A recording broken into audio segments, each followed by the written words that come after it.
राजवीर रो गोटे झील अच्छी एवं तार माँ ना से से चमकर आत्मा थिबा आद्या को तो फ्रेंड्स आद्यार स्मरण शक्ति फाइनाली चली जाइए। जितेबाला आद्या पचारे तुम किए तापर से लोक कह मु राजवीर पुणी डॉक्टर कहे तुम किए तापर आद्या तांको ना घर ठिकाना किसी भी कहींपारे आ ठीक से टाइम रे राजवीर रो घर कॉल आसो आपण को झील माँ माँ कही बहुत जोर कांदुची तापर आद्या को परिचय न दे साथी रे घर को नहीं जीवे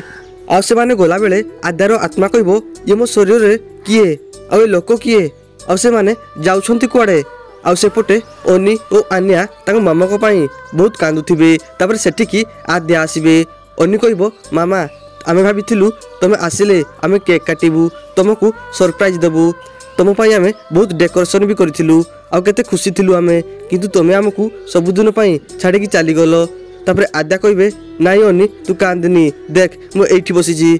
किंतु आद्यार कथा को कहीं भी शुणी पार नथिबे यापर आन्या कहबे आमको से बहुत हैरान करुच्ची तुम थिलो बोली आमे ताको खातिर भी करनथुलु हेले से एबे आमको बहुत गाली करूछंती या सुनी आद्या